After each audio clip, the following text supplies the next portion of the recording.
Room for improvement. Well, Elon Musk has been in the news lately for more ways than one. While we've already done a video on this man, it's definitely worth revisiting just to see the insanity that he's gotten up to lately. On top of being involved in the Amber Heard Johnny Depp defamation case that's currently blowing up in the media sphere, he also very recently bought Twitter and plans to privatize it. He bought the social media platform outright with cash for $44 billion. His main goal? To make the app more closely adhere to free speech with less censorship. Elon Musk was born in South Africa to an extremely wealthy family. Elon's brother is quoted as saying that they had so much money they couldn't shut the safe properly. After his parents divorced when Elon was a child, he decided to stay with his father in South Africa, a choice that he would regret as he is completely estranged from the man currently whom he describes as, quote, a terrible human being. Elon had an interest in computing and design since he was a child. He moved to Canada because he knew it would be easier to enter the US from there than from South Africa. Using his Canadian-born mother as an entryway, Musk obtained full citizenship and lived with his cousin in Saskatchewan, working odd jobs in a lumber mill. Musk then enrolled at Queen's University in Ontario before transferring to University of Pennsylvania 2 years into his degree. After he graduated, Musk and a few friends founded their first company, Zip2. Before the company was successful, Musk couldn't afford an apartment and instead decided to rent an office and sleep on the couch, showering at the local YMCA. The eventual sale of the company made Musk an overnight millionaire when he received $22 million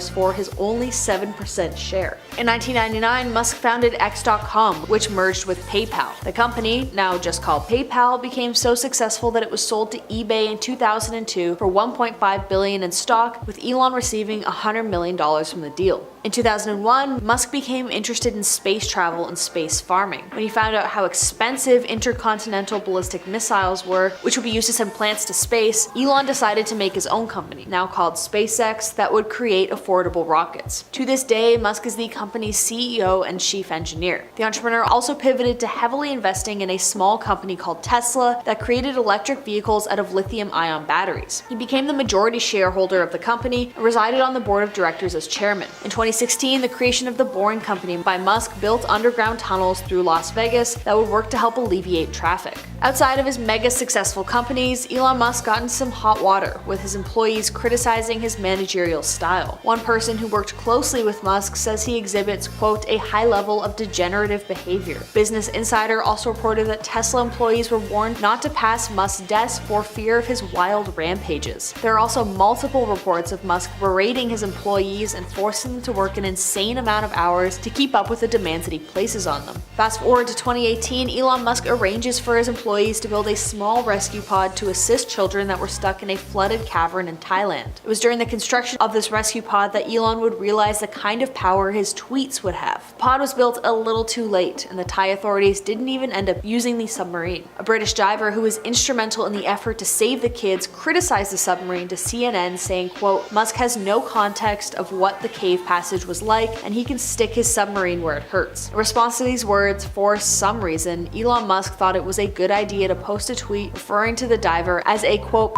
guy. Despite deleting the tweet, the diver decided to sue Musk for libel, which basically means saying stuff that isn't true and could damage someone's reputation. Elon then hired a public investigator to find dirt on the diver and sent an explosive email to a BuzzFeed news reporter with the subject line "off the record," accusing the reporter of being apologetic towards a man who was accused of having a The reporter screenshotted the email and tweeted it out, stating that, quote, off the record is a two-party agreement which I do not agree to. Despite the rather dubious journalism ethics being used here, the published email led the diver to take Elon to court, but the jury found in favor of Musk when he was ruled not liable. The entrepreneur's tweets once again got him into trouble when he posted about Tesla possibly becoming a privatized company. The tweet was labeled as untrue and the lawsuit was filed due to the damage it caused investors. The lawsuit was settled, with Musk being barred from the Tesla chairman position 3 years and having to pay $20 million from his personal money and $20 million from the Tesla company. Elon Musk has also accidentally tanked his own company by tweeting that he thought the Tesla stock prices were too high. This triggered a tanking in the shares of Tesla stock, move that got him into into a lot of trouble with his own company. As for his personal life, Elon has had quite a few partners over the years. He dated electropop singer Grimes, with whom he shares 2 children. That being said, they broke it off pretty much right after Elon posted some pretty transphobic tweets and Grimes expressed frustration. That being said, officially they broke it off because Elon was too busy and work scheduling took a toll on their relationship. I'm sure it was a mixture of both, honestly. In a lot of people's view though, Elon's initial tweet may have been attacking Grimes specifically for their views on non-gendered lifestyles. This isn't the first time Elon Musk has been outed as being aggressive in relationships. In a Marie Claire article, Elon's first wife, Justine, describes living in an extremely strict marital environment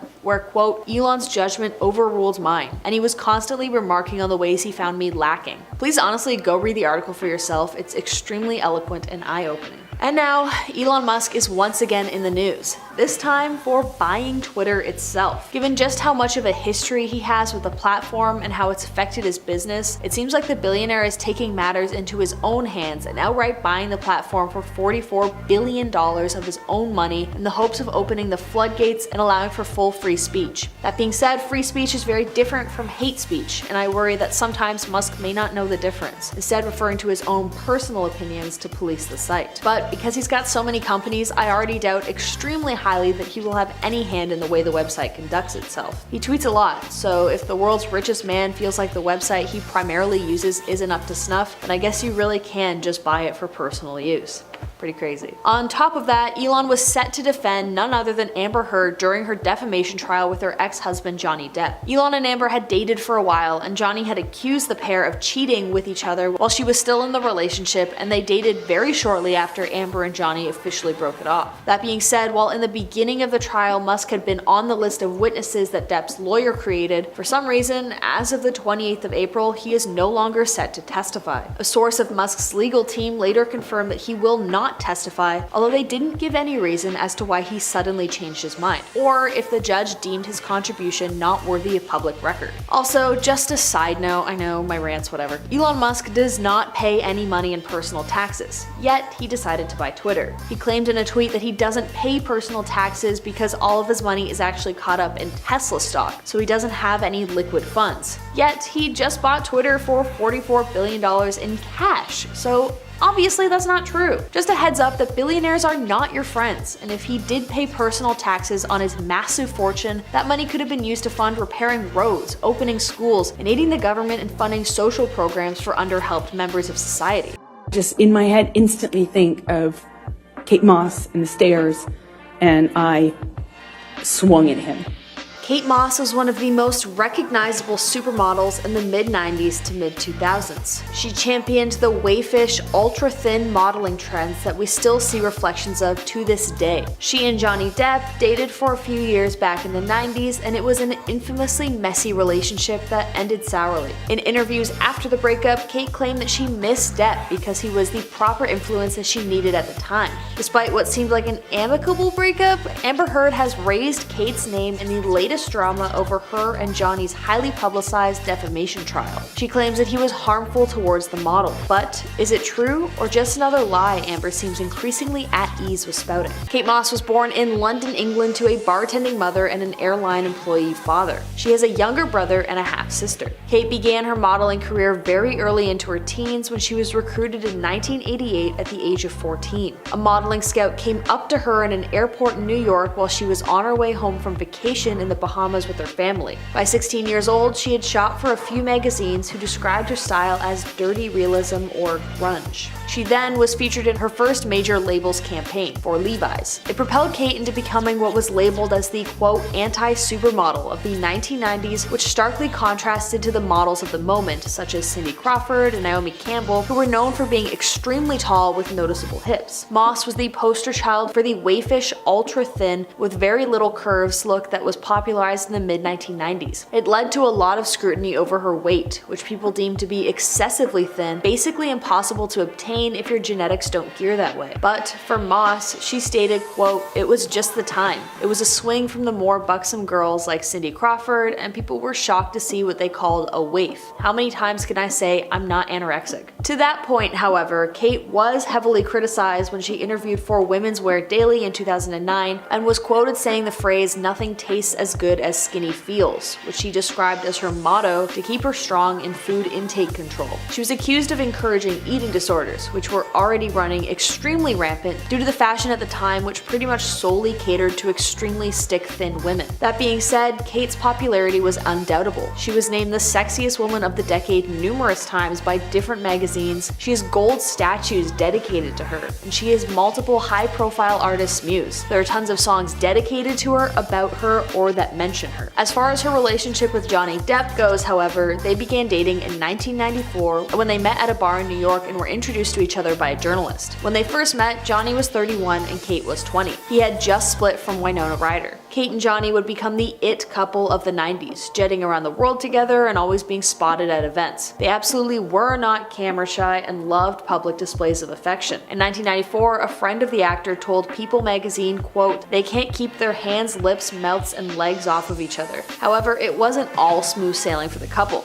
They were spotted a few times having extremely heated arguments with one another out in public, and then Depp was arrested after he and Moss trashed a hotel in New York. He had to pay out thousands of dollars in damages that he owed to the hotel. Now, in 2022, after Amber and Johnny's explosive relationship ended in divorce, and Johnny first sued the Sun in England for defamation, Amber dragged Kate Moss into the fight. In the 2020 UK libel trial, Amber claimed that Johnny Depp had pushed Kate Moss down a flight of stairs after a fight in the 1990s. This claim kind of came out of nowhere and wasn't fully pursued by the court at the time, as it didn't have much to do with the Sun and their role in the libel. But in 2022, now that Johnny Depp is suing Amber Heard directly for defamation of character that led to his loss of a leading man status in Hollywood and thus a loss of revenue, Amber has been made to recount the more brutal and instrumental fights in their relationship. This also means rehashing past accusations she made against her ex. Amber recounted a moment when she and Johnny had a particularly nasty fight in front of her sister. Amber said that she threw a can of Red Bull at Johnny, which struck him in the back, adding that she called him some vulgar words. She said that he then became enraged and followed her up a staircase. Amber said he grabbed her, at which point her sister Whitney intervened. Quote, "She threw herself in the line of fire. She was trying to get Johnny to stop. Her back was to the staircase, and Johnny swung at her. I didn't hesitate and wait. I instantly thought of Kate Moss and stairs." She said that the thought of Kate Moss led her to action.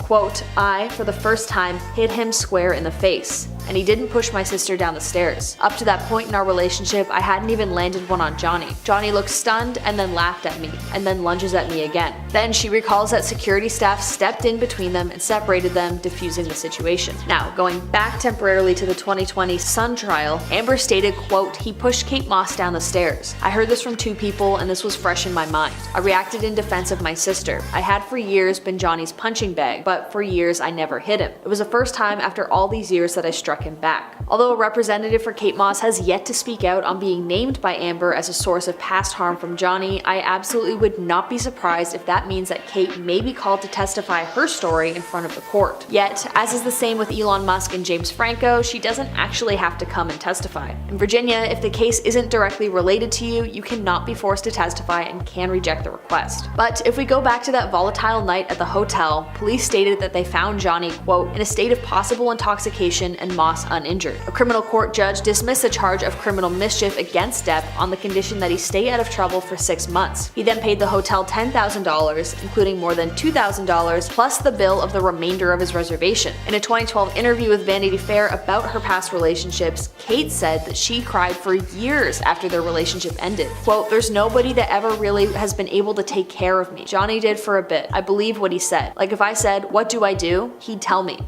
And that's what I missed when I left. I really lost the gauge of somebody I could trust." Interestingly, when Amber Heard mentioned Kate Moss by name, Johnny Depp's lawyers seemed to celebrate in court. The reason why his lawyers seem so elated will become clear when his team is finally allowed to cross-examine Amber Heard next week, but it is likely that they probably have evidence to refute this claim and label it as bogus. Quote, "When a lawyer gets excited about something you said and they have yet to cross-examine you, you should be scared," is what one commentator said on the live feed. Interestingly, because Kate has only ever spoken highly about Johnny Depp since their relationship ended, Amber stating that he he would have hurt her means that she opened the door so that they can present evidence to show that Johnny never hurt Kate. If she made the claim about Vanessa Paradis, Johnny's ex-wife of 11 years, then they would have even more fuel to the fire. Basically, by voicing things that are just rumors, now the claims can be proven or disproven by the court. I guess we'll see in the time to come just how deep Kate's role in the trial will be. When you said switch the bonds, could you tell me what you meant by that?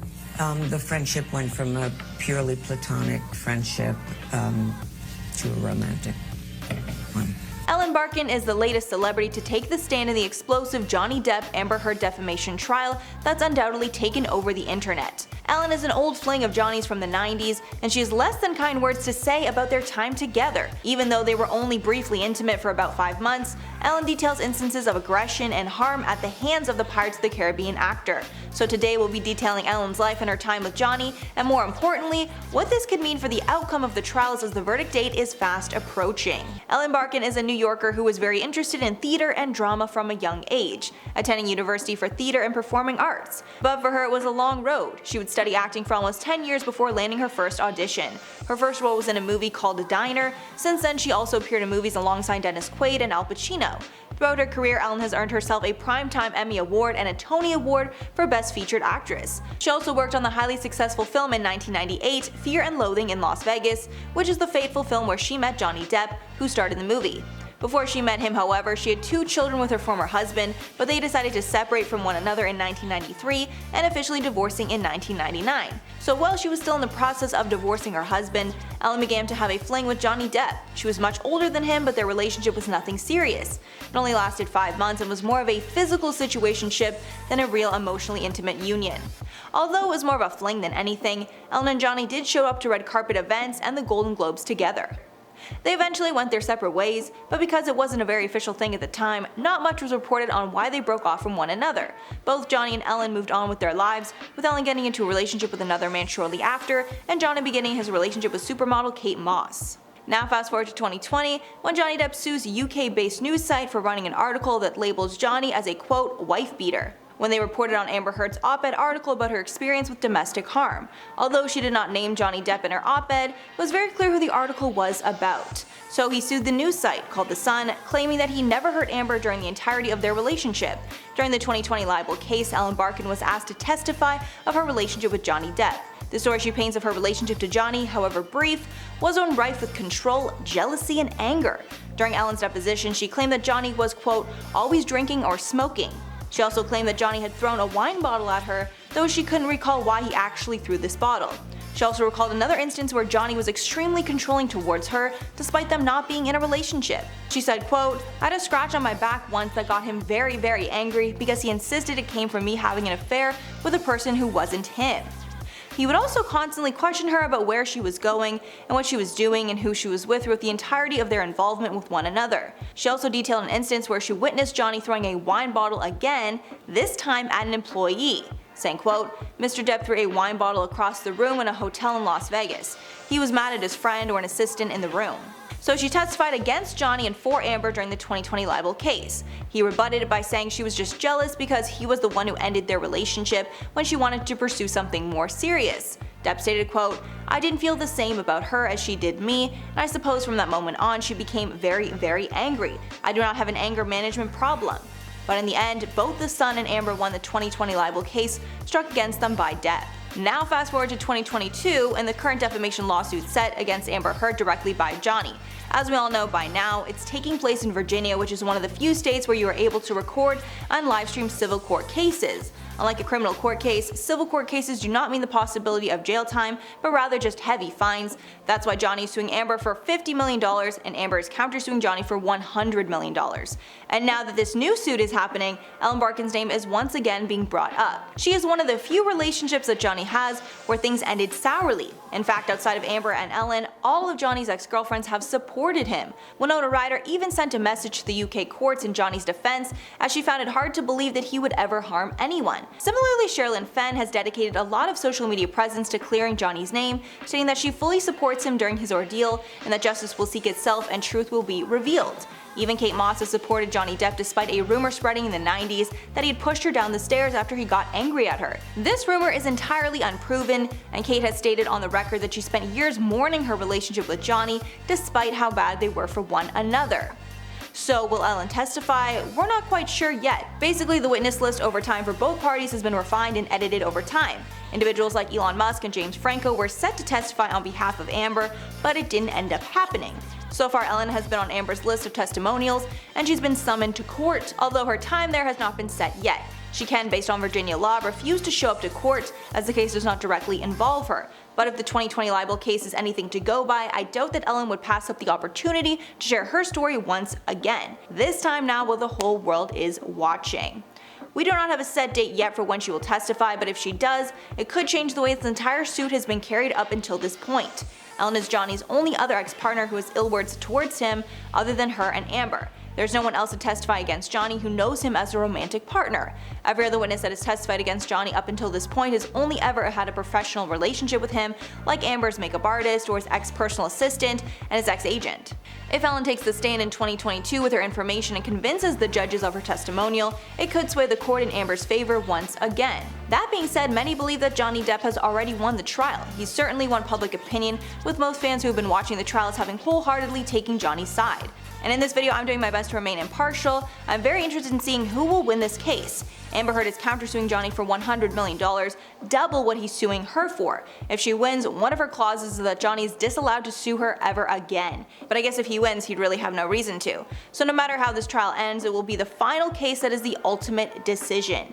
The trial itself is due to end on the 19th of May. Closing remarks are set to occur on the 27th of May. While the final decision and verdict do not have a set date, I'd expect a week or so of deliberation from the judge and the jury before we fully know exactly what's going on. It will be very interesting to see just whose career comes out of this alive, as now both Johnny and Amber Heard have suffered professionally due to the high-profile nature of the legal battles they've endured.